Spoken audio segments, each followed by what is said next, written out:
አንሳው ሜሊክ አንሳው እባክህ።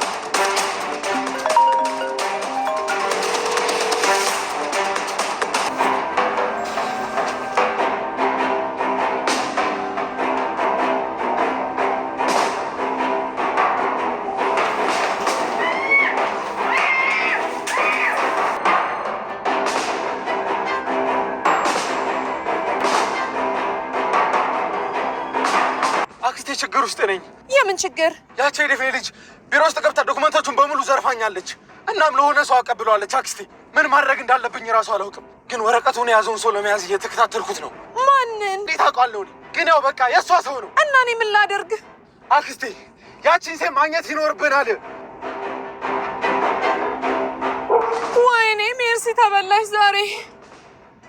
ሜሊክን አሁን ተከታትለው ከመጡ እኮ በቃ እዚህ መያዜ ነው።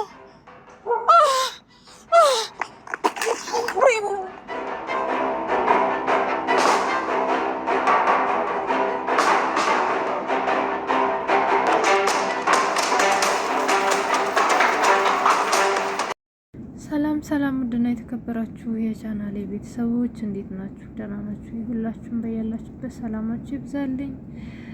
ዛሬ እንግዲህ ስለነ አምነን ነው የምናወራው። ያው ድራማ ላይ ስላሉት ማለት ነው። በጣም ብዙ የሚያስደነግጥ ነገሮች ተፈጥረዋል።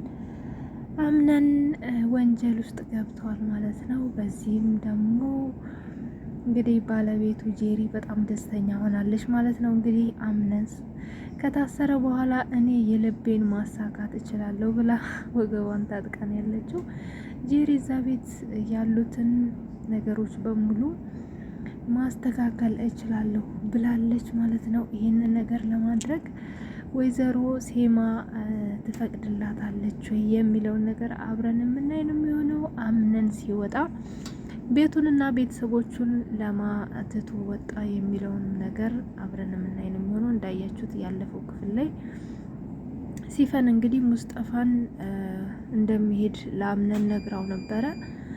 አምነን ግን በአሁኑ ላይ እንግዲህ ሙስጠፋ የትም መሄድ የለብህም፣ አደራህን ቤተሰቦችን እኔ ተመልሼ እስከምረከብ ድረስ ቤቱንና ቤተሰቦችን እንዲሁም ደግሞ ቤሊን በስነ ስርዓት ጠብቅልኝ። ልክ እንደኔ ሆነህ ጠብቃት ታውቃለህ ብዙ ነገር እንደሚፈጠር። ስለዚህ እኔ እስከምመጣ ድረስ ከዚህ ቤት ወዴትም እንዳትሄድ ብሎ ለሙስጠፋ ቤቱንና ቤሊን እንዲሁም ደግሞ ሁሉንም ፋሚሊ አሳልፎ ሰጥቶታል ማለት ነው። እንግዲህ ሜርሲና ጄሪም ጓደኛ ካልሆንን እየተባባሉ ነው። እንዲሁም ደግሞ ሲፈንም ከሜርሲ ጋር ለመስራት እየተስማማች ነው ማለት ነው። ጄሪ ምንድን ነው እጣ ፋንታዋ ወደፊት ያለው ማለት ነው። ጄሪ እንግዲህ በአሁኑ ሰዓት ላይ ከሙስጠፋ ጋር ልትሆን ሀሳብ ላይ ነው ያለችው። ምክንያቱም ከአሁን በፊት የቀድሞ ባለቤቷ ስለሆነ ምናልባት ያደረኩትን ነገር ይቅርታ ቢያደርግልኝ በማለት እንግዲህ እሱ እስካሁን በፊት ያደረገችውን ነገር አንድ ባንድ ነግረዋለች ማለት ነው። እንግዲህ ቤሊን ለምን ወረወርሻት? ከገንዘብ ወዳድነትሽ ራስ ወዳድነትሽ ራሱ በጣም ነው የሚያስፈራው። ምን አይነት ጨካኝ ሴት ነሽ? ምን አይነት አረመኔ ነሽ? እንዴት በእኔ አይበቃሽም ብሎ ሲላት ይህ ሁሉ ያደረግኩት በቀድሞ ጓደኞቼ ልምምድ ነው እንጂ እኔ ብቻዬን ያመጣሁት ነገር አይደለም ብላ ትማጸነዋለች። እባክህን ተረዳይ ስትለው አየሽ አይደለ ሰው እኮ አውቆ ክፉ አይሆንም ብሏታል። እና ሰው አውቆ ክፉ ካልሆነ ለምንድን ነው እኔን መረዳት ያቃተ? እኔንም እኮ ልክ እንዳንተ ሰው ነው ለዚህ ያበቃኝ። ሁሉም ያኔ እንደዚህ አይነት ነገር ውስጥ ያስገቡኝ ጓደኞቼ ካጠገቤ የሉም። አሁን ደግሞ አንተ ልትረዳኝ ይገባል ብላው እንግዲህ እየተማጸነችው ነው ያለችው። እሱ ግን እንዳንቺ አይነት አረመኔ ሴት መቼም አይገባትም። ስለዚህ ከአንቺ ጎን መቆም አልችልም። ለቤሊ ያልተመለሽ ለማንም አትመለሽም ብሎ እንግዲህ ከስሯ ትቷት ሄዷል። እሷም እንግዲህ ቤሊን ከዚህ ቤት ውጪ፣ ከዚህ በኋላ የሚያስጥልሽ የለም፣ ቤቱ የኔ ነው፣ እስካሁን ከተቀመጥሽ ይበቃሻል ብላታለች ማለት ነው። ቤሊ ደግሞ ምንም አታመጭም፣ ቤቱ ያምን እንደሆነ አምነን ሚስጥረኛ ይነግሩኛል። ስለዚህ ጉልበትሽንና ኢነርጂሽን ባታባክኝ ይሻልሻል ብላ መልስ መልሳላታለች። እንግዲህ ይህንን የሰማችውም አያታቸው ሴማ ጄሪ ምን እያደረግሽ ነው? በጣም የተዳፈርሽ አልመሰለሽም ወይ ብላታለች። ከአሁን በፊት ያደረግሽውን ነገር በዝምታ ስላለፍኩልሽ ነው ወይ ሌላ ጥፋት ለማጥፋት ጎንበስ ቀና የምትይው? ተይ እረፊ፣ ልጄ በሰላም ይምጣና እኔ የምወስነውን ነገር አሳይሻለሁ ብላታለች። እንግዲህ ጄሪ በአሁኑ ሰዓት በጣም ችግር ውስጥ ነው ያለችው። ሲፈን የአምነን ወንጀል መስራት በጣም አወዛግቧታል ማለት ነው። ምክንያቱም ዝምታ መርጣለች። ምክንያቱም ሲፈን እዛ ወንጀል ላይ እጇ አለባት። እንግዲህ ከአሁን በፊት የእነሱ ሰራተኛ ሆና እዛ ቤት ውስጥ ሞታ የተገኘችው ሴትዮ እንግዲህ የሲፈን እናት ናት ማለት ነው። እንግዲህ እነሱ ግን እየጠረጠሩ ያሉት ሌላ ሰው ነው። ሴትዮዋ ግን የሲፈን እናት ናት። ሲፈን በዛ ወንጀል ላይ እጇ ቢኖርም ግን በአሁኑ ሰዓት ሲፈን በሙስጠፋ ፍቅር ውስጥ ወድቃ ይህንን ነገር ለማድረግ አላሰበችም። ምክንያቱም ፈዛለች ማለት ነው። እንግዲህ በሌላ በኩል ደግሞ አምነን እስር ቤት ገብቷል ማለት ነው። እንግዲህ አምነንን ማን ነው ተደራድሮ ሊያስወጣው የሚችለው የሚለውን ነገር አብረን የምናየው የሚሆነው። ምክንያቱም እሱ እንግዲህ የሚያስበው አንደኛ በጣም የሚያምነው ጓደኛውን የከዳው፣ ሁለተኛ ደግሞ አክስቴ የአባቴ እህት ናት ብሎ በጣም የሚያምናት መጀመሪያም አስቀድሞ የደወለላት ሜርሲ ናት ማለት ነው። ይህንን ስራ እያደረገች የነበረው አምነን የመታው ሰውዬስ በህይወት ይተርፋል ወይስ ደግሞ እንዴት ነው የሚለውን ነገር በቀጣይ ቪዲዮ ነው የምናየው። ነገር ግን አምነን ያደረገው ነገር በጣም ትክክል ነው ማለት ነው። ምክንያቱም አንዳንድ ሰዎች በዚህ ልክ አልታመን ሲሏችሁ ሁሉም ሰው ይህንን እርምጃ መውሰድ አለበት።